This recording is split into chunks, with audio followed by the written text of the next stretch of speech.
candidate for surgery, and therefore there was nothing our team could do for her. I think about 5 or 6 different meetings were held with her family to discuss her prognosis. Her daughter told the attending physician he didn't know what he was talking about and that she had been this sick before and pulled through.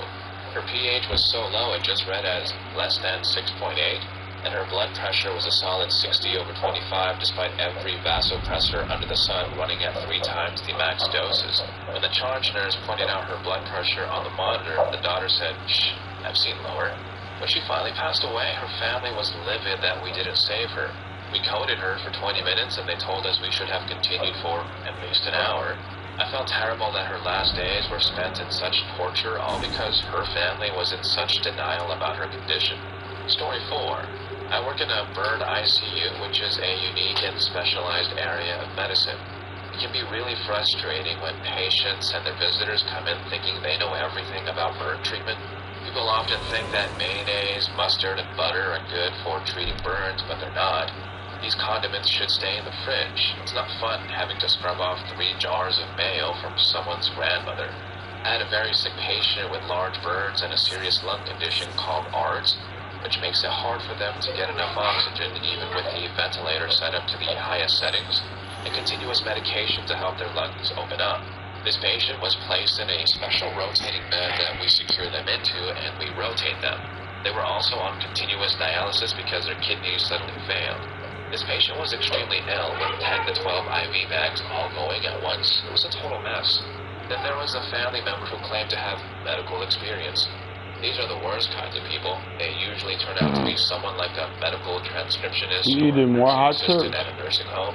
But they love to come in and try to take over. Here are some highlights from the medical expert before I had to ask her. I'm okay, go ahead. She yelled, "Why aren't you paying attention to his brainwaves?" She was pointing at the ventilator display, which has everything to do with breathing, nothing to do with the brain. She also yelled, "Why is Steve on propranolol? It's negligent to not have him on propranolol." She meant propofol, the medicine made famous by Michael Jackson's case, but the patient was already on ketamine and Versed, which were already working well for him. Propofol had caused some unwanted effects earlier. She also demanded, "The dressings are dirty and you need to change them immediately." You can get any shit. But changing a full-body dressing while the patient is in a rotating bed takes at least an hour. And this patient was so sick that moving him from face down to face up could have caused the fluid to shift and possibly end him. Also, burn dressings can get gross quickly, but that's just how it is. I was really irritated by the people don't burn I like asked her kids to the gas never had to station. do that with anyone else, but she was incredibly annoying. Story 5. There was a woman with cancer who came into the hospital for a procedure to insert a chest tube and drain fluid from around her lungs, which we thought might be caused by the cancer. After the procedure, I went home and the resident doctor who was on call had to deal with lots of calls from the upset nurses on her floor. The next morning, the resident, who looked really tired and had red eyes from a busy night, told me that the woman was now my responsibility, that he went home to get some rest. When I went to check on her, the nurses told me she had refused all pain medication right after the surgery, even though the tube was touching her lining, which must have been very painful. I went to talk to her and she told me, even though she worked in the medical field, that the tube had been pushed in too far and was hurting her. She wanted me to undo the stitches and pull the tube out a bit. I couldn't do that because I wasn't allowed to. The x-ray showed that everything was fine and no changes were needed. I explained to her that she needed to take her pain medication if she wanted to feel better, but she seriously told me that pain meds will make the cancer spread more, and that I should know that as a medical student. She even said, "Don't tell anyone, you're a doctor, use your own judgment and pull the tube out." She was very stubborn. My professor was going to be late that day, and I definitely wasn't going to do anything without his signal. I wrote down that she refused treatment and went on with my day. She left the hospital that afternoon against the doctor's advice. I feel bad for her because she wouldn't let me help her, but there wasn't much I could do. Story 6. When I was in high school, I went to the hospital because I had a sharp pain on the lower right side of my stomach. It felt pretty serious, so both of my parents came with me, which was unusual because they're divorced. A doctor looked at my symptoms and said it looked like I had appendicitis. I groaned and said, "I don't have an appendix. It was taken out when I was younger." But my parents said, "Yes, you do. You have an appendix." When I was a child, I had surgery to fix a problem.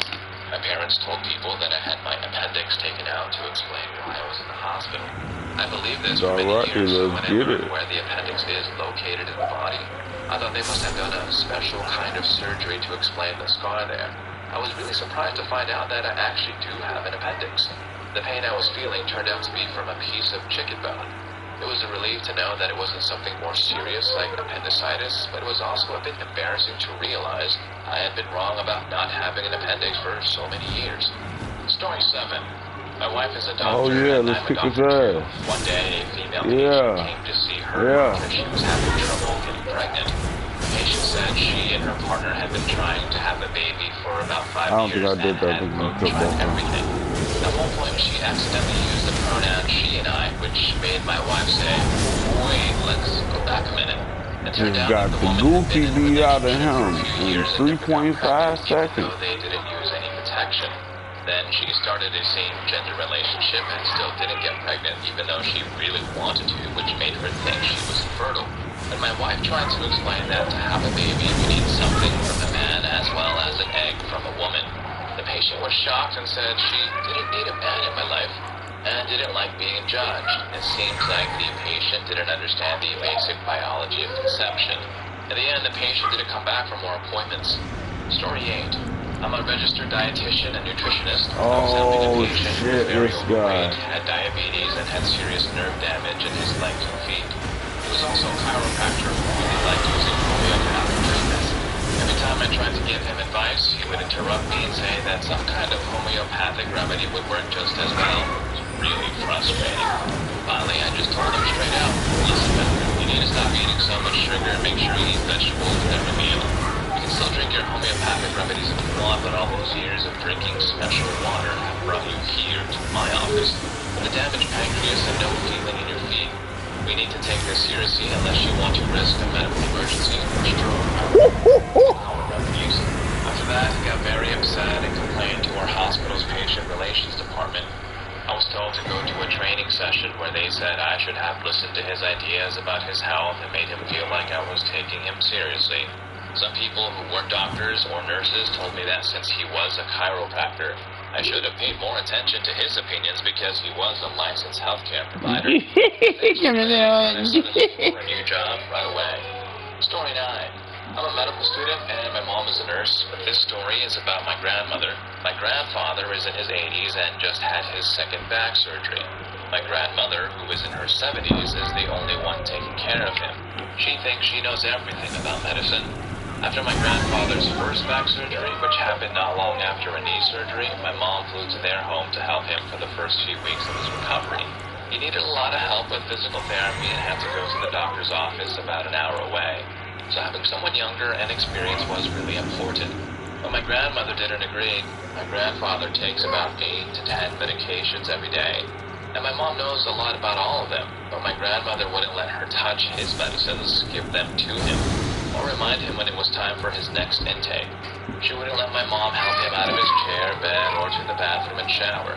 She couldn't help with his physical therapy, making food, or clean his stitches. My mom felt like she was a child again. And why did her mother act this way? Well, my mom took 6 years to get her nursing degree, so my grandmother thinks she's not a good nurse. It doesn't matter that my mom has been working as a nurse for 25 years, is the top nursing expert at her job, and is currently in another nursing program to learn about new medical advancements. My grandmother is older and has been dealing with her husband's health for a long time, so she thinks she's the only one who knows what's best for him. She even told me that going to physical therapy is a waste of money because she never needed it, so why would anyone else? Well, that sounds more like they don't want to accept that they're getting older and need help. Plus, the grandmother just sounds very controlling. Can't win with that. Story 10. I can tell you about 2 different situations, both involving family members or friends of the patients. The first one was about a patient who had a straightforward surgery to fuse 2 bones in his spine, specifically from L4 to S1. After the surgery, he did really well and went home. However, his daughter, who was into alternative medicine, gave him a treatment that was supposed to be good for his health, but it actually caused bacteria to get into his surgical wound. 3 weeks later, we had to take him back to the operating room in an emergency to remove the metal parts that had been put in during the surgery. He ended up spending 6 weeks in the hospital, all because of the alternative treatment his daughter gave him. The second situation was about a man who practiced natural medicine and was brought into our emergency department. At first, he wasn't responding, but then he woke up. Despite the seriousness of his situation, he insisted that we try some alternative treatment to reduce the symptoms and let his body heal naturally, instead of going straight to surgery. His friend, who also practices natural medicine, came in to do something while we were taking care of another patient. When I tried to explain to him how serious his condition was, he stopped responding again just 2 minutes after I left his room in the emergency department. Because of his condition, we had to make a quick decision and take him to the operating room to fix a problem. Unfortunately, he didn't survive, but his organs were donated and ended up saving 5 lives. So, in a way, he became known as the natural medicine practitioner who saved lives, but just not in the way he had hoped. At last, a successful naturopath. Story 11. I have some stories from a veterinarian's office that might be a bit off topic, but they are quite interesting. First, many people get confused about heartworms and intestinal worms. Heartworms live in the heart, and intestinal worms live in the intestines. Sometimes people think their puppies need heartworm treatment because they see worms in their mess, which is actually normal for puppies. Recently, a woman brought in her dog that had never been on heartworm prevention. We live in the American South where heartworms are spread by mosquitoes, so it's important to have year-round prevention, usually a monthly pill. It wasn't surprising that the dog had heartworms. The woman didn't want to pay for the treatment, which can be very expensive. Months later, she called, upset that her dog had passed, even though she said she followed the vet's advice. Looking at the notes from the appointment, the vet had told her the dog needed treatment or at least a slow method with a monthly pill that isn't very effective, but is better than nothing. It turned out the woman had been buying homeopathic tapeworm medication over the counter because it was cheaper. The most recent story is about a woman who brought in her dog because he had started whizzing in the house. This can happen for many reasons, but for some reason she wanted a stool test to be done.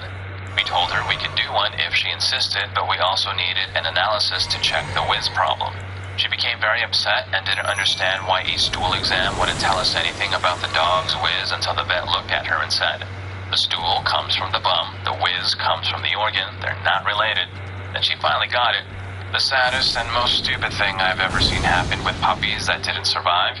An adult man came in with his mom and some puppies that were very sick. They were retching. When not, they cried nonstop. We learned that he had let his 2 Labradors breed in his backyard to make money from the puppies, but neither the dogs nor the puppies had ever taken precautions. They couldn't afford testing, but the vet thought it looked like distemper and the puppies probably wouldn't live more than a week. He got upset because the last puppies his dogs had got parvo, which at least has a chance of recovery. However, he had been told by someone at a pet store that bleach could remove parvo. I had to leave the room and I still cry when I think about it. He didn't have a disability or anything and his mom was with him, so she should have known better. It's truly the dumbest thing I've ever seen a patient do. And it's heartbreaking that stupidity can lead to such tragedy. And he tragically misunderstood the pet store lady. Bleach is great for cleaning surfaces that might be contaminated with parvo. It doesn't cure parvo, especially if you ingest it. I'm also sad now too. Story 12. I'm a veterinary technician and I've had some interesting conversations with pet owners. One time a dog owner told me that his dog wasn't a canine but a pit bull. I tried to explain to him that all dogs are part of the canine family and gave him a simple lesson on how animal classification works and how dogs evolved from wolves. After talking for about 5 minutes about why his dog was indeed a canine, he just said, "No, he's a pit bull though." Then there was a woman who brought in a beagle that was in really bad shape. The dog was so covered in mange that almost all of its fur was gone. The dog smelled really bad. Bad mange has a smell that's like a mix of yeast.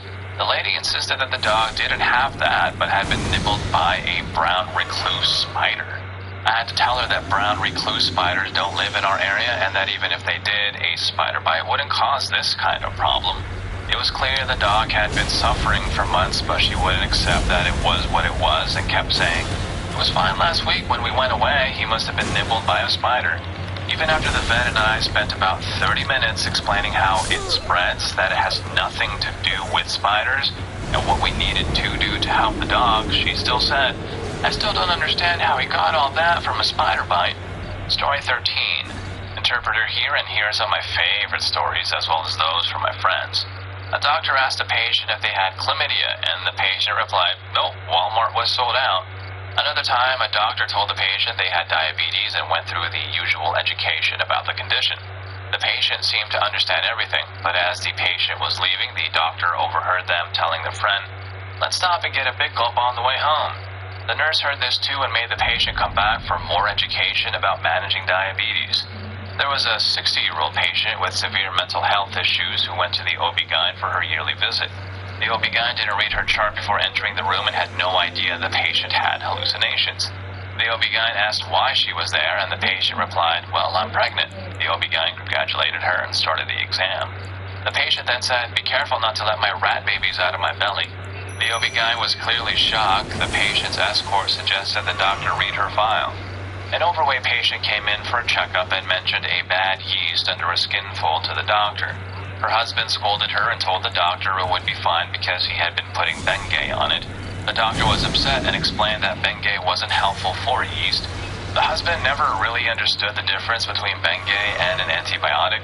One day I was working with a woman who was meeting with a caseworker. They were trying to set up a dentist appointment because her tooth was bothering her. The caseworker asked her to describe the problem.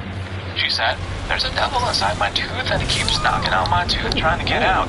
I need the dentist to pull out my tooth so I can sleep at night, but it's very important that they remove the root first because we can't let that devil escape alive." The caseworker looked at me and asked if she had really said that. I replied, "Yep, trying not to be sarcastic." The caseworker then said, "I don't think it's a dentist we need, honey." Story 14. Optometrist here. Every day someone comes into my office and tells me that their computer caused their vision problems and now they need glasses to read. No, you're just over 40. As you listen and you listen well, every one of you will need correction for near vision when you are about 40 to 45. Every single one of you. It's called presbyopia, and it's when the once flexible lens inside the eye hardens over time. If you have to take your glasses off to read after 40, then you have the same problem. But you just happen to be nearsighted. You're not superhuman. Stop making me and every eye care professional explain it 50 times a day. You are getting older. You gotta deal with this. Oh, and stop making me explain what astigmatism is, the difference between glaucoma and cataracts, the definition of nearsighted versus farsighted, etc., etc. Please just Google it so I can have a lunch break. Alright, if you guys are enjoying the video and connecting with any of these stories, the one about the Labrador puppies really got to me, please don't forget to hit that subscribe and like button for more videos just like this. Story 15. I'm not a medical doctor, but I am a veterinarian. Because of my job, I often hear people say things that aren't true about their pet's health. For example, the person who bred my dog told me that my Shih Tzu doesn't need rabies immunization because they are immune to the rabies. You're just trying to get more money from me as a pet owner. I have to correct this by saying that rabies can affect all dog breeds. No dogs are naturally immune to rabies. In fact, it's the law in most counties in the United States and all provinces in Canada that domestic pets must be immunized against rabies. It's frustrating when pet owners don't want to spend about $30 on a required immunity because they've been giving wrong information by their breeder. Another example is, I've been breeding Chinese Shar-Peis for 25 years and every single one has had ear problems. This is a known issue, so all you need to do is give me medication. I won't bring my pet in for an exam because that's just you trying to get more money from me. My veterinary license requires me to have a valid relationship with the pet and owner before I can prescribe medication. If I haven't seen your animal in the last year, I can't just give you a prescription over the phone. Also, the information I learned in vet school shows that dogs with ongoing ear issues often have underlying allergies.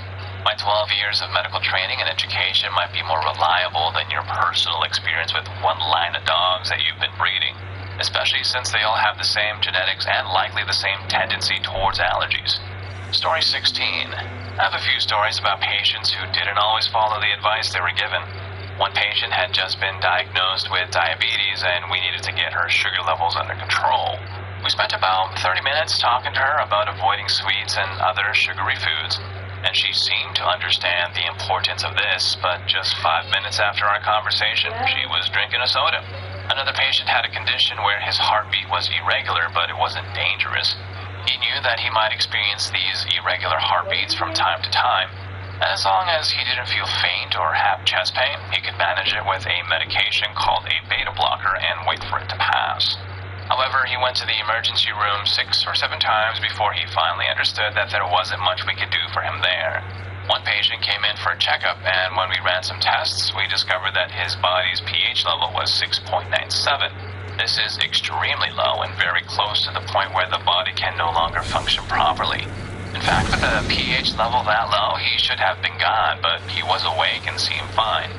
We wanted to admit him to the intensive care unit to carefully adjust his pH level, which was a serious medical condition.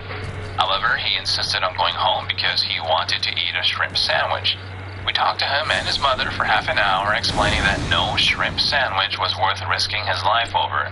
And if there was anything else he needed help with, we were there for him. But he wasn't convinced and left anyway. He came back a few hours later and we were able to treat his condition, but it must have been one very important shrimp sandwich to him. Man, I just wish someone loved me as much as that guy loved his shrimp sandwich. Must have been a good shrimp sandwich. Story 17. I'm not a doctor, but I work as a dental nurse. One of my most memorable experiences was with a woman in her 30s who came in for a checkup at the low-cost emergency clinic where I worked. Her teeth were in terrible shape. She needed a lot of cleaning appointments with a dental hygienist and a procedure called debridement, which is pretty intense, and you can find some videos of it online, but maybe don't watch them if you don't like scraping sounds. When we took an x-ray, we saw that she had all her teeth except for her wisdom teeth, and she needed 10 fillings. Some of her teeth could be saved with root canals, but others needed to be pulled out, and we told her that if the root canals didn't work, she might need more extractions. We explained everything and gave her the usual talk about how to take care of her teeth. When we asked if she had any questions, she said, "It's okay if I lose this set of teeth, my others will come through." The dentist and I just kind of stared at each other for a long time, probably longer than we should have. We were speechless. I couldn't think of anything to say in response to that. Hold on, let's not judge a little too early this woman having this ability to grow a new set of adult teeth later in life. Maybe she's 1 in 7 billion humans. Story 18. I'm a dental student and I have a patient who claims to have gone to medical school. Here are some interesting things this patient has said so far. The patient asked me, "Hey doc, do I need to move my head, medial or distal?" I replied, "No, just move your head to the right." The patient then mentioned, "Do you remember the Matt Hasselbeck equation from organic chemistry?" This was confusing because Matt Hasselbeck is the former quarterback of the Seattle Seahawks, had a term from organic chemistry. After looking at an x-ray that showed a dense object in their jawbone, the patient said, "Doc, this must be a malignant mass because I don't have any lymphadenopathy." Malignant means the cells can spread to other parts of the body, which is bad. However, the mass in the x-ray was actually a supernumerary tooth, which is an extra tooth and is considered normal. The patient also requested, "Can you adjust my lingualized occlusion, please? My mesiodistal cusps are fracturing." There's no such thing as a lingualized occlusion, and there are no mesiodistal cusps. The patient was actually experiencing severe bruxism, which is the grinding of teeth. These interactions with the patient were quite unusual, as they seemed to mix up medical terms and sports references in a way that just didn't make sense for dental care. Story 19. I'm a trauma surgeon and I had a case where the patient was smart, but his parents were not. One night, we received a patient from a car accident involving a car and a pole. The driver was a young adult who was intoxicated and not wearing a seatbelt, and there was a child passenger in the back seat with a 3-point seatbelt on.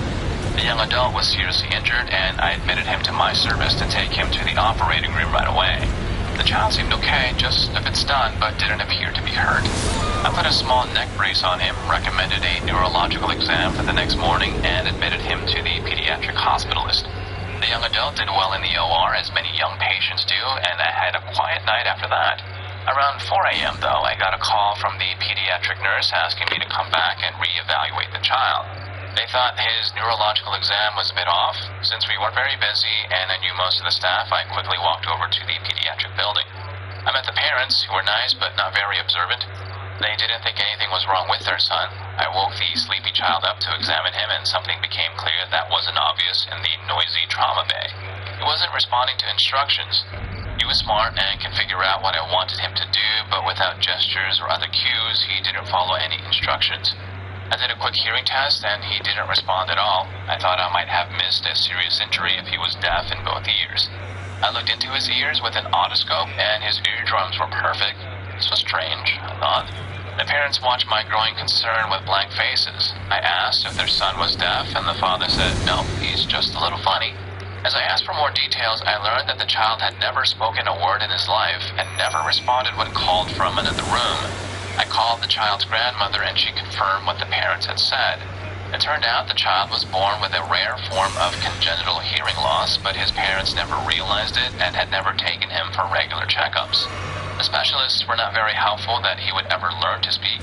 He was far behind in learning sign language, with the risk he might never become fully proficient. I was so frustrated that I almost cried.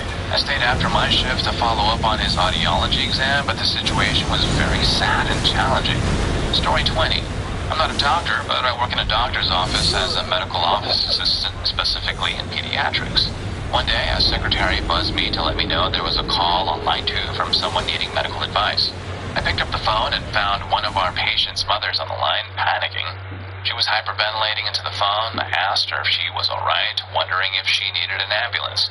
Through her breaths and now tears, she started telling me that she thought her son had a fracture. I asked if he had fallen. She said no. I asked if he was conscious. She said yes. I asked if he was breathing. She said yes. And I asked if there was any visible wound. She said no. I asked why she thought he had a fracture. She said it was because the area under his eyes was red and puffy, and according to Google, that was a sign of a fracture. I told her to go to the emergency room for a proper assessment, as her office doesn't have the equipment for MRIs, X-rays, or CT scans. She didn't want to go. She said she was supposed to take her kids to the beach. Keep in mind, she was still crying and breathing heavily at this point. I told her to come to our office right away, but I warned her that we would probably have to send her to the ER. She showed up 15 minutes later, cradling the child and crying. The little boy was crying too and screaming, I don't want to be gone, Mommy. She kept trying to calm him down, saying, Mommy loves her strong boy no matter what. But this only made him cry harder. I took her and the child into her room and listened as she told me how she had looked at him in horror that morning and seen these sure signs of a fracture. She was convinced he must have hurt his head the day before during swim practice. The little boy was crying hard, but I could see the swelling and pinkness under his eyes that she had mentioned. I went to the doctor and shared my thoughts. The doctor went in to examine the child and came out about 10 minutes later, shaking her head. She had reached the same conclusion as me. It turned out that when the boy wiped his eyes after swimming the day before, he must have also wiped off the sunscreen around his eyes. All the pinkness and puffiness were from a mild sunburn under his eyes, not a fracture. Story 21. I had a patient who came back for a checkup after having lap band surgery. What we usually do during these checkups is to review the patient's weight and make adjustments to the band, either tightening or loosening it as needed. It's important to remember that getting lap band surgery isn't just a matter of paying for the procedure. Before the surgery, the patient has to meet with a psychiatrist and a dietitian for 6 months. This is to make sure they understand what they're getting into and to see if they can change their lifestyle and commit to the process. The patient is also usually given a goal to lose a certain amount of weight, like 10 pounds, at the end of the 6 months to show they're serious about the surgery. After all this careful evaluation, the patient is considered ready for the operation. Then there was my patient, Sylvia. I looked at her chart and saw that before the surgery her BMI was 40, which meant she was morbidly obese. Now she had come in for her first follow-up to see if she had lost any weight. I put her on the scale, did the calculations, and was surprised to see that her BMI was now 45. I was puzzled and asked her to tell me about her diet. Sylvia said, well, I've been on a liquid diet, just like you all said. I replied, that's good. Can you tell me what you've been having? Sylvia said, I make smoothies and drink them whenever I feel hungry. I asked, so what do you put in your smoothies? Sylvia said, cake and ice cream. I was speechless. She was completely serious. Somehow it didn't occur to her that this wasn't a healthy choice. We had to reverse her lap band surgery. Story 22. A patient came to the clinic with a rash around her mouth. She talked about how she had a similar rash 14 years ago, and a dermatologist had given her a specific antibiotic to treat it. She also said she was diagnosed with perioral dermatitis back then. She showed us pictures she found on Google to illustrate what she was talking about. The doctor examined her and decided she actually had impetigo, which is a different skin condition. The doctor prescribed an antibiotic ointment to treat the impetigo. The patient left the clinic, filled her prescription, and then came back very upset. She had looked up impetigo on Google, and based on what she had read on WebMD, she believed it was a condition that only children get, affecting their arms and legs, and it could only be caught from children. She insisted she hadn't been around any children and therefore couldn't have impetigo. She was convinced she had perioral dermatitis, which she thought was a condition only women could get and not this children's disease of impetigo. She also said that the antibiotic the doctor prescribed wasn't listed as a treatment for perioral dermatitis according to her internet research. During this time, she kept showing us pictures from Google of perioral dermatitis, claiming it was a woman's disorder. However, many of the pictures were actually of men. It's important to understand that perioral dermatitis simply means a rash around the mouth. It's not a specific type of rash, and it's not treated with only one kind of antibiotic. It's just a rash that happens to be around the mouth. The patient was extremely angry and started shaking with rage. She was so upset that she was almost ready to start something because the doctor wouldn't give her the specific antibiotic she wanted. The doctor told us to call the police if she came back to the clinic. It's situations like these that just show how some people can become unreasonably upset and difficult to deal with. Story 23. I work as a receptionist and office assistant at a large clinic. So I'm not a doctor, but I interact with a lot of patients. I haven't been doing this job for very long, but there are a few interactions that stand out in my mind. One time, a woman came calling asking if our clinic could perform a V-card test on her because her primary care physician had told her they didn't do that. It took me a while to explain to her that such a test isn't real. Another time, a woman came in needing to get tested for STD, which isn't unusual. However, she said she needed us to send the results to her potential employer. I was puzzled as to why an employer would want STD test results. We told her we wouldn't send the results directly, but she could come and get a copy of her results and do whatever she wanted with them. She did come to get her results, but later that same day, she returned and said we had given her the wrong test results. We double-checked, and no, those were definitely her test results. As we tried to sort this out with her, I asked why her employer would want an STD test anyway. She said it was to make sure she didn't have tubulars. Then it clicked for me. She meant tuberculosis. She needed a TB test, not an STD test. She got angry and accused us of trying to trick her into taking more tests so we could charge her more money. Then she stormed out of the clinic. It was a confusing and frustrating situation for everyone involved. Story 24. Physiotherapist here, so close enough. I've had quite a few rather interesting patients, but one in particular still stands out. I was in my final year of uni on my musculoskeletal rotation working in a hospital outpatient clinics. I'd read the file for the patient I was about to see, and there were a few yellow flags, but nothing bad enough to prevent me from treating him. Anyway, I called the guy's name in the waiting room and was greeted with one of the oddest looking people I've ever seen. Anyway, this guy comes in and I start going through my subjective with him. He's got a neck injury, but he's pretty vague on exactly what happened. Halfway through my subjective, he stops me and asks, "Did you hear the moon last night?" I asked him to repeat what he'd said again, assuming that I'd misheard him. "Nope." "Did you hear the moon last night?" I replied that I hadn't. He proceeded to tell me about how the moon had previously told him to cause the fairly recent Christchurch earthquakes, and that it wanted him to do it again, but he wasn't sure because it hadn't gone over all that well last time. I managed to move past that and got into my objective. He had some restricted range in his upper cervical spine and complained of some grinding, which was consistent with his older x-rays. Basically, fairly significant degenerative changes to his upper CX spine. I showed him a few exercises and stretches to be done, which he was fine with, but he kept insisting that I manipulate his neck. At the time, I wasn't really up to manipulating anyone's neck as a physio student, but I certainly wasn't going to be doing it to someone who was convinced that the moon was talking to them into creating natural disasters. Eventually, he started getting a little agitated with my refusal, and when I refused again, he replied, "You can't stop me, I'm too powerful." He kept repeating this every time I refused. At that point, my supervisor finally decided to intervene and basically sent him away. I've still never had a stranger patient, and I never did figure out how his being too powerful was supposed to lead into my inability to refuse to manipulate his neck. Story 25. Had a patient that superglued a crown back on tooth number 10. He wasn't a usual patient, but his dentist wasn't open that day. He didn't even get close to down all of the way, so this crown was keeping him from closing.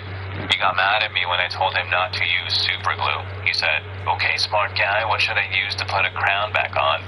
He was giving me the smuggest I can't close all the way smile he could. And one of the rare times I got a retort out with good timing, I replied, "A dentist."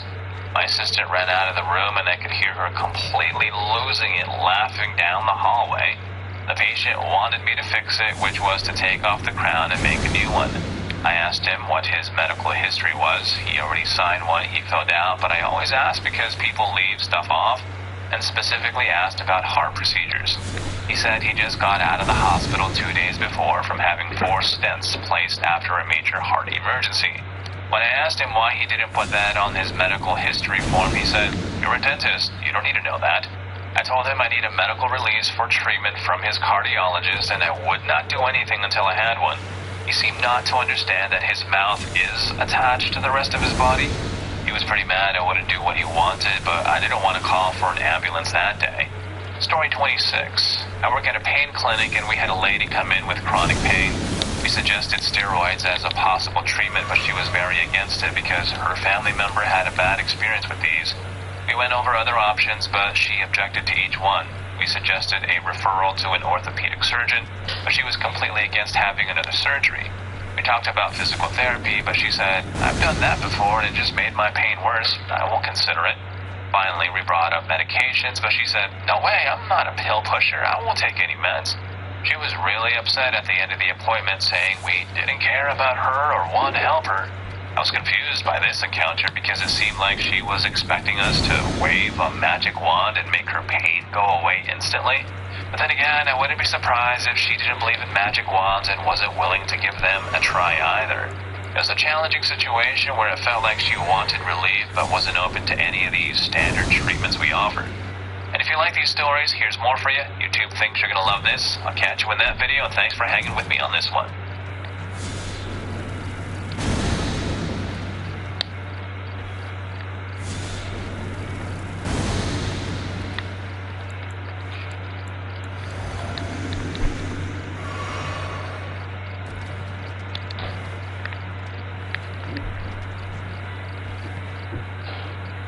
What's the most idiotic rule you've ever been expected to abide by? I'll start. No Linux in high school because it was classified as a hacking tool. In 5th grade, my friend and I were walking through the mostly empty school to get to our bus at the end of the day. A teacher was walking in the opposite direction towards us, and he yelled at us to walk in a line. So we made a line, just the 2 of us, and walked like that to our bus. But a line can be drawn from any 2 points. You had already formed a line.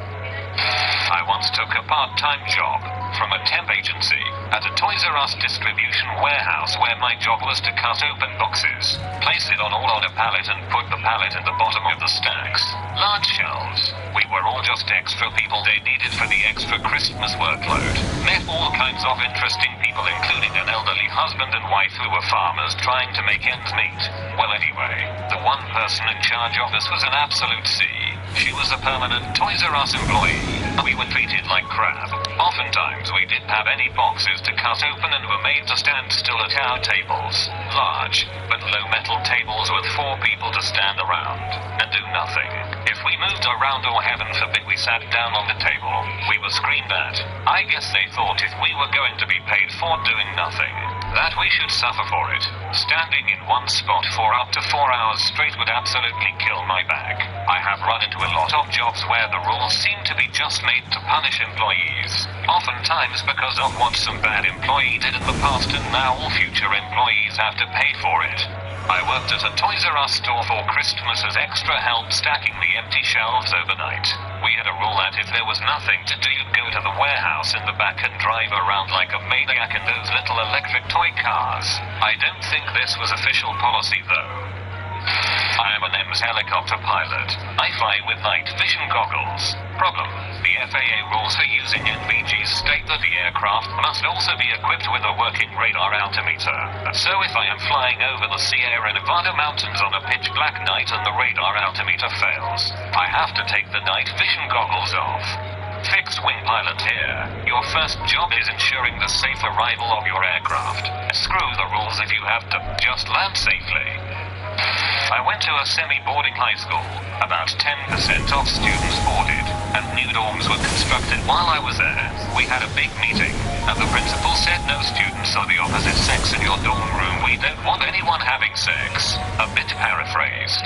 One of the students stood up and said, what about the gay kids? They get to have sex. So for about a month, the rule was no students of the opposite or same sex in your dorm room, with the exception of your roommate.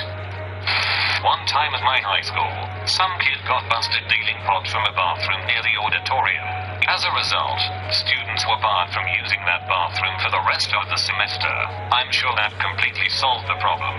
My high school closed a bathroom because someone got caught having sex in it. It lasted about 2 weeks before their two middle dates caused by kids having to sprint across campus just to pee. Elementary school in Canada, we were not allowed to form circles. During recess and such, as you get older, you kinda get into that whole "oh look at me, I am getting older and cooler and I just stand around and talk with people instead of freaking around in the snow" type of thing. And apparently as forming circles are a safety hazard because supervising teachers couldn't see anything going on in the middle of the circle. I mean, God forbid, what if we were making a circle inside of that circle? You guys should have made a square to frick with them. At a previous job, I was instructed not to keep any document or email for longer than 6 months, and that my computer would be audited to ensure compliance. This included program source code. I was a programmer. Giving up my nail clippers at airport security. I fly the planes. Clearly, you're trying to take contact. Wait, what?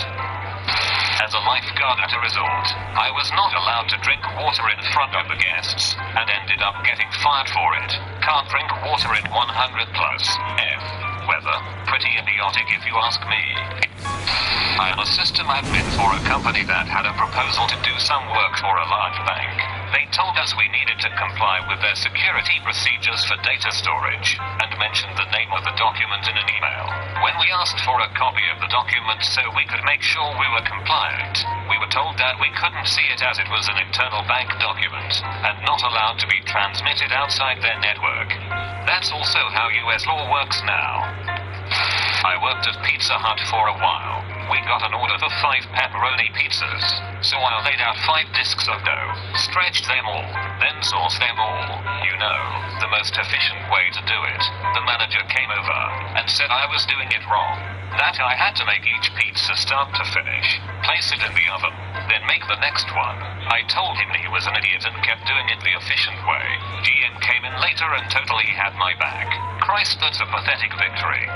I worked in daycare. We had classroom ratios. Say 1 teacher must be in the room for every 5 children there. My new boss wanted us to call her when we needed to go to the bathroom and wait for her to come and cover us for the time it took us to go pee. Okay, so this doesn't sound so bad. Except we'd call her and she'd tell us to hold it. Or she'd say that she was busy with something and would be there in a second. And then a half an hour later when we're slinking down the hall to the bathroom, she'd yell at us for being in the hall. She also wrote me up for being too loud. In a daycare, I was singing songs to infants during circle time, and they were all sitting quietly and clapping. She was crazy. Didn't happen to me personally, but my sister is severely mentally and physically handicapped, and wheelchair-bound and frequently has health issues or doctor's appointments, which inevitably led to many missed classes. Despite this, we've gotten countless phone calls and messages on the machine informing us that my sister has earned an in-school suspension for her missed classes. Dang, that's a good way to get your school sued. I wasn't allowed to watch PG-13 or higher movies, audiobook, comic, game, X equivalent, until I moved out of my parents' house at 19. Additionally, I was not allowed to have my computer in my room. Not entirely unreasonable. The weird thing about that is it kept being true after I got married and was just visiting. See, in that case, what you say is okay. We're going to stay at a hotel then. Not me, but I went to high school with a guy who had very overprotective, stereotypical Asian parents. He then went to college a 5-hour drive away from his folks, and lived at college. So when he was away, for all his parents knew, he could have been doing drugs and going to strip clubs 5 nights a week. But when he came home for holidays, he had to be in before it got dark out, even when he was over 21. When Batman Begins came out, his parents only let him go see it with me and some friends because we lied to him for his own good, and said my mom was driving us to the theater. We were all 21 plus. In schools, if someone tries to fight you and you don't want to, you can't even defend yourself. The rule is if you throw a punch, or perform any other violent act, you've consented to the fight. Are you a 140-pound freshman about to get killed by a senior? Did you hit them once in self-defense, but got sent to the hospital? Well, guess what, kiddo? You've got 5 days out of school suspension. We actually have in our rule book the penalties for setting off a bomb. Is that necessary? It was even worse at my high school. Your butt was suspended even if you sat there and did nothing. I worked at a zoo and we weren't allowed to use the word evolution. In high school I left campus after class and got some ice cream. I came back 20 minutes later to meet with my teacher for help on calculus. When I walked into campus, I was stopped by one of the ladies on yard duty who informed me that I'm not allowed to come back on campus after leaving. I explained to her that I was coming back for tutoring, but she didn't care. Long story short, she took me to the admin office and turned me in, and they gave her weird looks and told her what I was doing was completely fine. Had to wear an aerial harness to climb a 6-foot ladder. When I was in primary school, about 7 or so, I remember that we were not permitted to eat Mother Nature lunch bars because they promoted paganism. I ate them every day. Back in high school, our then dean of students, a woman who literally carried around a ruler to see if girls' skirts were too short, tried to bring about a rule where girls had to have sleeve dresses at school dances. That rule didn't last long, as in before the next school dance, one of the female teachers, 35, told her that, after spending the weekend going to different stores, there was not a single sleeve dress that either she or a 16-year-old would want to buy. Half the school would have been in detention if they hadn't taken out that rule. As a guy, I would have deeply considered purchasing and wearing a sleeveless dress to the dance, before chickening out and not going at all. The company I used to work at told us that our emails didn't work externally, and that we could only email each other. It was total rubbish, and everyone knew it. We could email our friends and families anytime, but we had to pretend like nobody actually knew. That's 200 people in the office hiding a secret because the IT guys weren't actually IT guys and had no idea how to set up an internal messaging system. The IT guys knew. They also thought it was a dumb rule and just let email through rather than block it and have to listen to users be.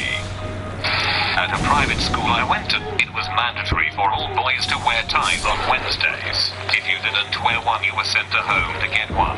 Well, one day I forgot. Luckily, I was blessed with the ingenuity of MacGyver that day and made a tie out of a long piece of paper towel. It worked for a couple hours until some buttholes in my class pointed it out. Apparently, paper is not an acceptable material for ties. I was sent home. Once worked at a Chinese restaurant where if you forgot to put the rice on the table's order, white or brown rice which were free, the owner expected you to buy the entire table's meal out of your paycheck. It happened to me once in the 6 months I was there, and they told me to pay the $50 tab for the table. I told them if they enforced that rule I'd walk out in the middle of service. They didn't enforce the rule. In my elementary school a few times a week they would take the brightest students and put them in a class 1 or 2 grade levels higher, to help teach maturity. I was finished my work. Grade 4. I was put into a grade 6 class, and didn't have anything to do, so I started doing the other class work. After I finished, I went to the teacher and asked if I had done it correctly, and proceeded to be chastised for the next 30 minutes. Apparently there's some taboo on challenging yourself. When I was in high school, there was a rule that students were not allowed to grow facial hair in any form. If a student tried to grow facial hair or just plain didn't have the time to shave before getting to class, which started at 7 a.m., he was sent to the disciplinary office. scolded by the vice principal, and forced to shave with a single-bladed disposable razor and no shaving cream. Multiple of my friends faced this punishment. I asked several teachers why this rule was in effect, and most of them simply stated that they didn't know. I got one answer out of the dozen teachers I asked, and that was, it's so that the students don't look like they're older and get mistaken as faculty. This would allow them to roam the halls and not get sent back to class. To which I could only respond, why don't you just learn what your co-workers look like? The football coach was not happy with me after that. I was homeschooled through high school, and when I was applying to schools, I had this conversation with the local college's admissions folks. Admissions. Okay, and we'll need a copy of your high school transcript. Me. Oh, I don't have one. I was homeschooled. Admissions. Okay, we'll still need a transcript. Me. Right, but I don't actually have one. Admissions. Well, we need a transcript to let you in, so you'll have to send us one. Me. You realize that no such thing actually exists, so I'm going to have to make something up. Admissions. That's fine. So I did, and was promptly accepted. This will be a metaphor for life. Take note. Not mine, but of my friend's work. Not allowed to download Firefox because it's not secure. Main browser was IE6. To show school support when the school song was played, students would link arms and sway side to side. We got a new principal who immediately banned swaying due to its suggestive nature. Any student caught swaying will be suspended, and we were. This was 1972. He was fired in 1973. In 2002, my oldest child had this weird substitute teacher in one of her high school classes. She commented about strange rules and his bad attitude. When she said his name, all I could do was laugh. It was my old principal. No holding hands or hugging rule in high school. In junior high during our school dances, whenever two people danced, their naughty parts had to be a basketball apart, made for some real awkward-looking slow dancing. We weren't allowed to talk at lunch in the cafeteria. Grade 6-8. Year 7-11 in the academy I go to, but I'm in year 12 now, so don't have to wear uniform. Have to wear thick black blazers year round, and you're not allowed to take them off for any reason, except science experiments and art. In 09 there was a mini heat wave and we still weren't allowed to take off our blazers. Many detentions were given over that week for taking off the blazers so we wouldn't get too hot. My high school's cafeteria was too small to legally hold all of the students, fire code reasons. For this reason, I would eat lunch in the band room. My senior year, they cracked down on this. The principal called an assembly and announced that all students would be required to spend the lunch period in the cafeteria. At this point, I stood up and said, do you realize that that would require exceeding the legal capacity of the cafeteria, breaking the law and putting students' safety at risk? The principal responded with, well, sometimes you have to make do with what you have. I don't think fire marshals play that game. I install people's computers and remove old ones. Because it's a union building, I can't carry a flat panel monitor, 10 pounds, 90 feet down the hallway. We had the same sort of issues when I worked at Kennedy Space Center. Couldn't move desks, computers, or any type of equipment. People over it. What are some of the guy code and girl code unwritten rules that you always follow? Guy code, when greeting someone and you're not sure if they're a hugger, always shake their hand first. It allows them to throw up the other arm for a hug if they're down for it. If your friends help you move, you are expected to A, be packed already, and B, provide pizza and beer. Beer. I hate how many times I've showed up to help friends move and they have nothing packed and not enough boxes. What should take a couple hours turns into an all-day marathon. As a guy that lifts weights and has brought some of his other male and 2 female friends into the fold, you never, ever slander another person's weight on any lift. If your friend is 250 pounds and only benches 135, but is trying his butt off, then you never make a sound other than howling intense encouragement at them. The rule in my basement is, everything is heavy to somebody. As long as you're giving it your full butt, then the number is irrelevant. Exactly.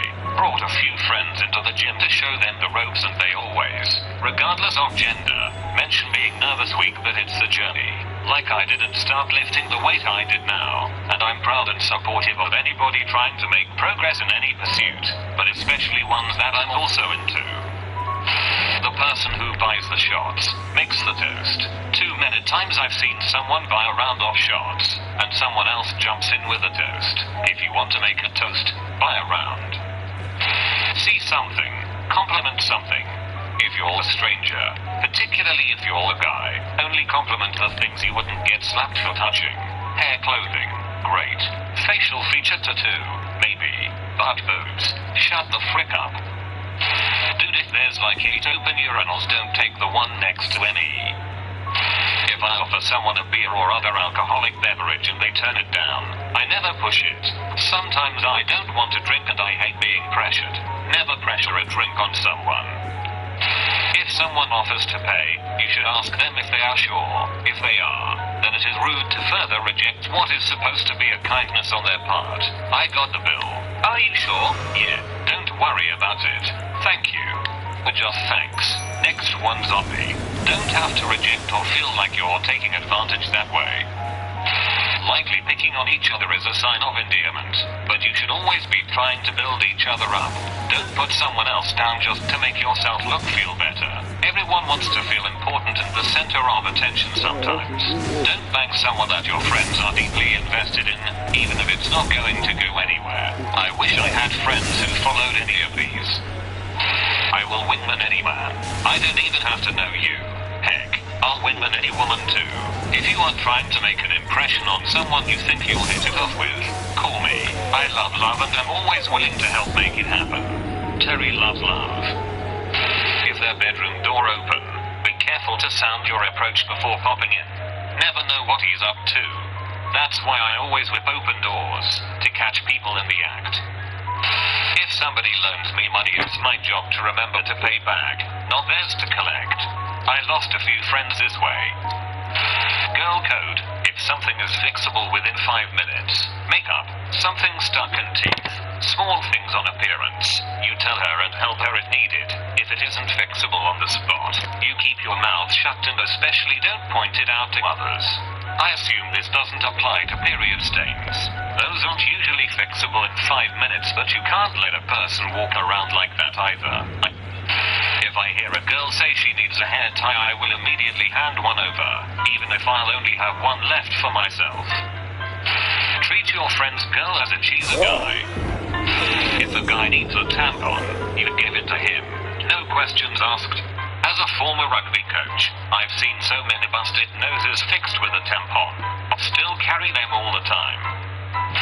Have your boys back in an altercation fight argument. I'm not saying 100% of the time step up for them.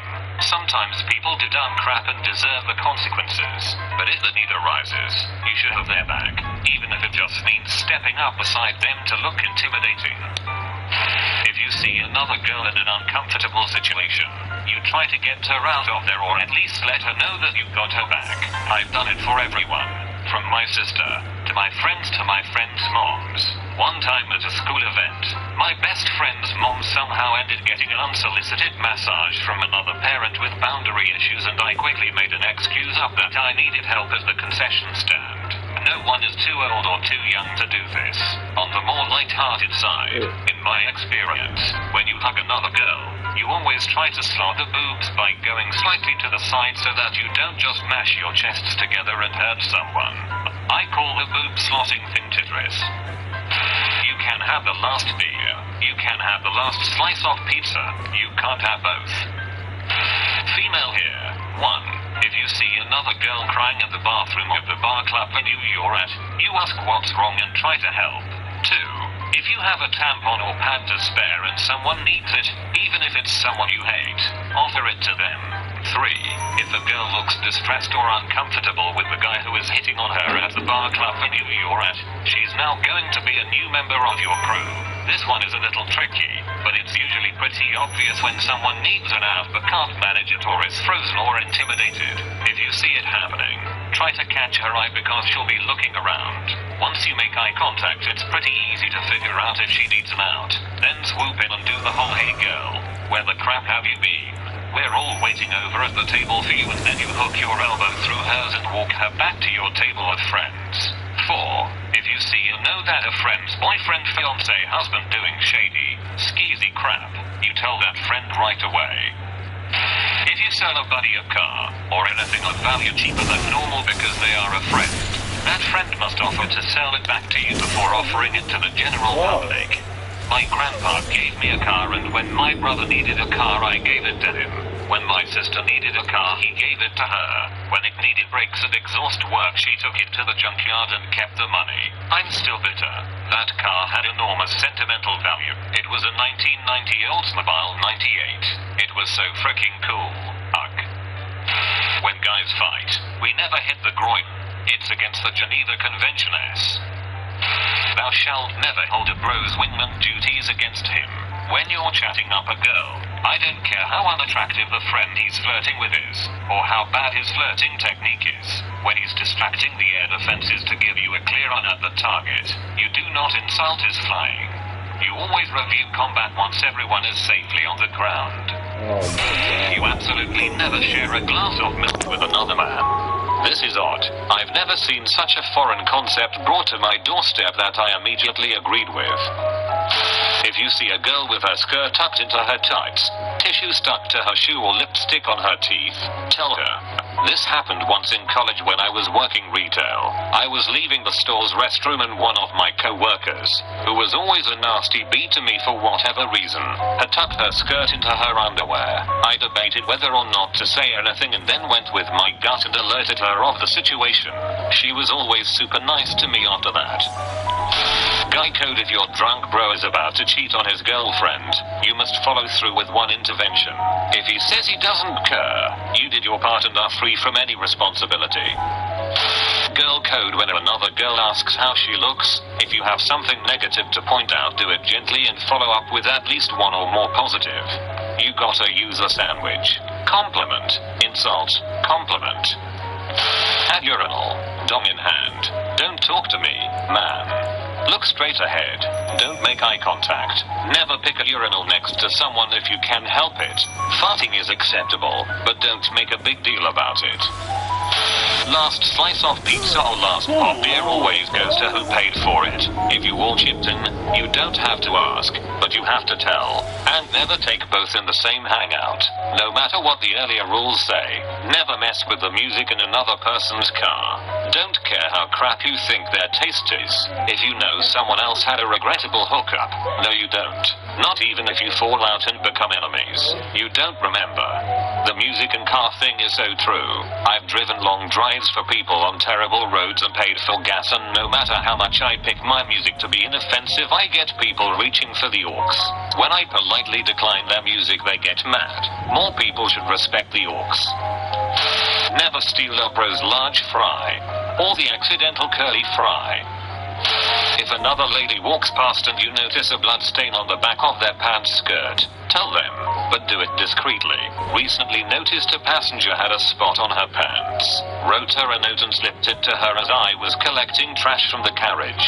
Half hour later, I see her again and she has a different change of pants on. She was super thankful. The Guy code rules for eating a banana. 1. Never make direct eye contact with another man while eating a banana. 2. Never close your eyes while biting the banana. 3. Never take a bite longer than 1 inch in length. 4. Never take more than 1 second to bite the banana. 5. Never let your lips touch the banana. Never let your lips touch the banana when Squidward tries the Krabby Patty for the first time.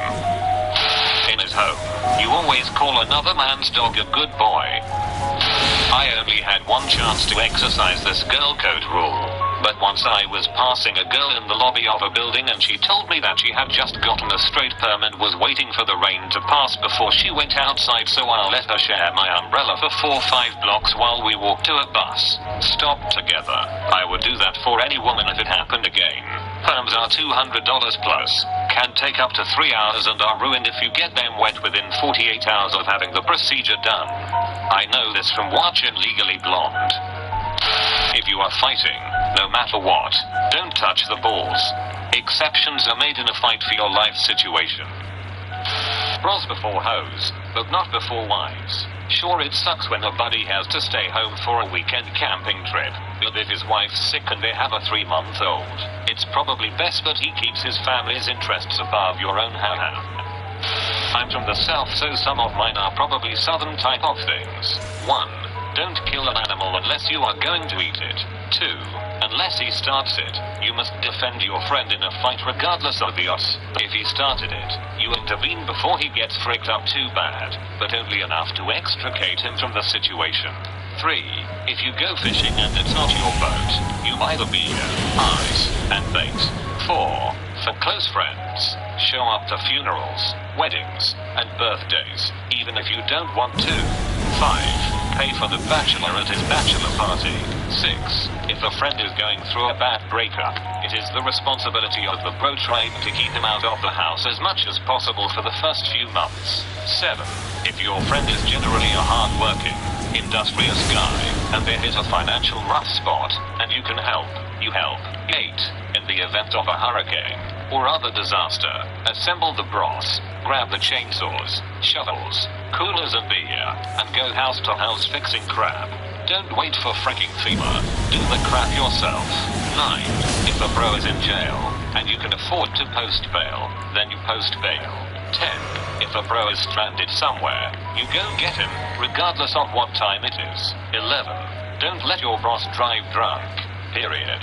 12. If a bro seems genuinely down, ask them for a beer and ask them if they are okay. Sometimes they just want someone to listen, and usually only a bro with their dad will listen or care. 13. If a bro wants to learn to hunt or fish, and you know how, teach them and don't talk too much crap about their ineptitude. Once they have learned a bit, you can talk crap about how crappy of a shot they or how they always backlash the reals. 14. If you have a professional service that you provide, and your bro needs it, it's okay to do it for free the first time. 15. If a bro is working on his house or truck and needs help, and you know how to use tools, then help his butt out. 16. If you have a truck and bro needs to move something big, like a BBQ pit or a cornhole set, you loan him the truck or go with him. 17. If a bro is having a BBQ, you bring some kind of meat and beer. 18. Never touch another man's grill without his permission. 19. If you see your bro's girlfriend or wife getting harassed by a dude and your bro isn't there, you are the surrogate bro and must intervene. You are the surrogate bro. This one is so true. Had this a few times with my mate's wife. This is going to sound weird as a guy code thing, as it's actually a bro thing to do for women. If I happen to be walking somewhere at night, think grocery store parking lot, and I'm behind a woman, I always scuff my feet or something so that she doesn't get freaked out by a man popping out of nowhere. As a fast walker, I will usually also slow my pace so she doesn't think I'm trying to gain on her or anything. Women's lives are filled with these safety-related mini panic attacks, and as a guy, I try to do my best to not cause them. I heard this dilemma discussed in an Only Plays video recently, and I'm more of the sentiment that if it's a long path, that is, just walking down a road at night with a girl ahead of you, you should walk straight past her, around, rather quickly, because those couple seconds of unease and slight panic are better than whole minutes of discomfort and paranoia. Be generous with your closest friends. Buy them an occasional beer or their favorite soft drink without keeping score of whose turn it is to pay.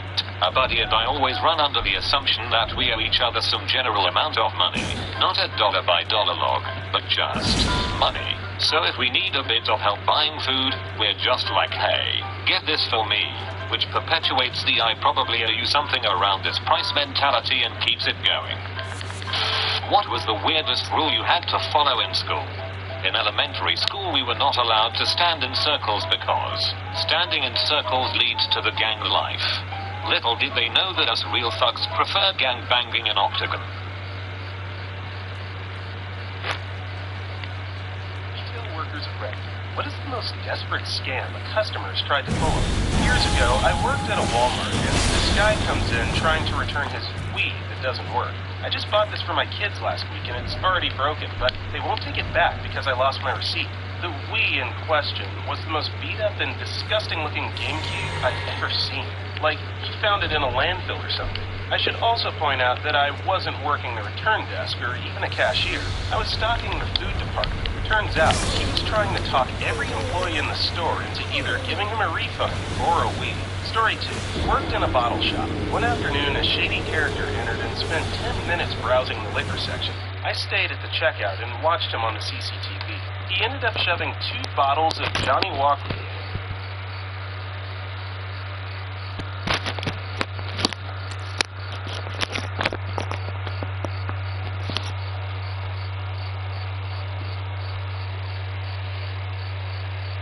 Of Johnny Walker Blue down his pants and walked out. Store policy is not to confront shoplifters. That's what insurance is for. I called the police and burnt the footage onto a DVD for them to collect. About an hour later, the same guy returns with the bottles, demanding a cash refund because he, quote, purchased the wrong type. Just as I was telling him I can't do a refund without a receipt, the police walked in to collect the footage. He left with them in handcuffs. Story 3. Years ago, I worked at a small hardware store where they were constantly getting huge rolls of copper wire stolen. One day, this guy and his girlfriend come in to return a roll. I was a few months in on the returns counter. They had no receipt, and when I scanned the item for the return, it was only doing the price per foot. I couldn't figure out how to get the SKU or the price for the whole roll. Called the manager, and he comes out and right away knows there's no way these people bought a roll and returned it. So he asks when they bought it, and they say 2 weeks ago. A common response. And my manager tells them, oh, really? Because the last time we sold an entire roll was over 3 months ago. The guy starts to get brave and tells him, so you're saying I stole it? And my manager says, yes. They end up leaving and left the roll behind. Before they leave the store, the guy says, I'm coming back and bringing the cops. Manager says, go ahead. That way you can explain to them how you stole the roll. Story 4. A guy comes in to fill his son's Adderall script. Guy is super twitchy and son is chill as could be. For all controls, we're supposed to run a report that shows everywhere in the state they filled any. Of course, the report is a mess. Multiple pharmacies, multiple scripts, multiple doctors, all the red flags. To top it off, an Adderall script within that week had been filled, so we really couldn't fill this one. Dad comes back, we tell him that we can't fill it, and Dad starts going on about how his wife must have filled it, but they need some for today, blah, blah, blah. We decline, and his last words to us are, my son needs them for a birthday he has to go to today. Can't you help? No, dude, we can't help. You're clearly taking your son's pills. Get help and stop using your son to get high on prescription drugs. I didn't even know that children can be prescribed Adderall, but after looking it up, apparently if you're over 6 years old, you can. Either way, to deprive your child of a very powerful and apparently necessary drug just for you to get high is, like, doubly selfish. That sucks. You're crappy dad of the year, if that's even really your kid. Moving on. Story 5. A customer brought back a jumpsuit for a refund because it had crap in it. Apparently, it had been like that when she bought it. It stank so bad, you could smell it through the taped-up plastic bags that she had put it in. The levels of how impossible that would have been to be unnoticed by changing room staff, to then be put on the shop floor, to then be picked up by the customer, to being bought via a cashier still unnoticed. The worst part is some idiot on the refunds counter downstairs actually accepted it and put it on top of the trolley full of other returned items for us to put back upstairs, complete with a note stapled to it that said, warning, feces inside. One of the bigger WTF moments I've had in any job that I've worked. Story 6. I used to work at Best Buy. This guy came in and returned a laptop, saying that the box had some old laptop in it. He was yelling and screaming that we don't know how to do business. Manager gave him a full refund. We started to check that old laptop he brought in. It won't turn on. Looks like the motherboard was toast. We pulled the hard drive out and started checking the data. Hard drive was completely fine with everything on it. We started looking for the clues and found the pictures of the guy who returned the laptop. It was his old machine. He had all his info. Manager called him and said he has 15 minutes to bring the new laptop back or he's calling the police. That guy came in, dropped the laptop at the front desk. Never saw him again in the store. Story 7. I'd like to return this unopened pack of cigarettes I purchased earlier today at your establishment. Might be paraphrasing a little bit. I open the store every day. Hadn't seen this dude once that day. Looked at his cigarettes. It's a brand we don't carry. Asked him for a receipt to confirm he purchased them here, but he obviously didn't have one. Oh, that's fine. If you can just tell me what time you were in here today, I can look it up on our cameras to confirm your purchase. My God, the backpedaling and stuttering. I grabbed a cigarette pack and fake examined them. Wait a moment, sir. Are you sure you purchased these at this store? I don't think we carry this brand. He took the cigarettes back, came up with something about his brother must have, yada yada, and then he walked out. A tobacco store in town sells some of the brands we carry at a much cheaper price, so people like to try and do returns at our store to make a quick buck. We generally don't take any returns on tobacco, but this guy didn't even scope out his mark. Ed, resident of Indiana, couldn't find anything pertaining to the legality of tobacco returns in my state. If it helps, anytime the ATF drops in for a checkup, the only question we get asked is if we sell individual cigarettes. Outside of that, I've worked a few retail jobs where tobacco was sold, and I wasn't told at any of them that tobacco returns were illegal. I'm assuming it's more individual store policy on whether or not they take returns, and I've worked retail long enough to see how an employee would tell someone it's illegal, rather than against store policy, just to help avoid an argument. Not to say it might not be illegal in other states, just that I don't think it is in mine. Story 8. At my old job, they used to have sales pretty often and would also give out coupons for specific dates. For Boxing Day, they had a 30% off sale, and we'd also given out coupons that would start the next day. Lady comes in on Boxing Day, and we worked out that she'd get more of a deal if she used the coupon instead, so I offered to hold her items for her. I explicitly told her that she wouldn't be able to get the 30% off, and she decided to use the coupon instead. She comes back the next day, goes to cash to purchase her items, and gets angry because they wouldn't give her both the 30% off and let her use the coupon. She told the cashier that the person she'd spoken to the day before had told her she could do that. Sees me and says, "It was that girl who told me." I went to cash to speak to her. I was a key holder at the time, and her story changed about 3 times through the whole thing. First, she said that I told her she could combine the discounts. Then she said I never told her she couldn't combine the discounts. And then, finally, it was, well, I don't understand why I'm not able to do this. Another manager came over to help sort it out, and as I walked away, I heard her saying that I was a liar. Now, I work at Sephora, and we always get people trying to return fake products. My favorite one was when someone returned a face mask, but had put a can of tuna in the box instead of the actual face mask. Story 9. I work at a movie theater. We have a $5 discount day. A customer comes over and starts telling me how she was there the prior day and that we had given them the wrong soda, and her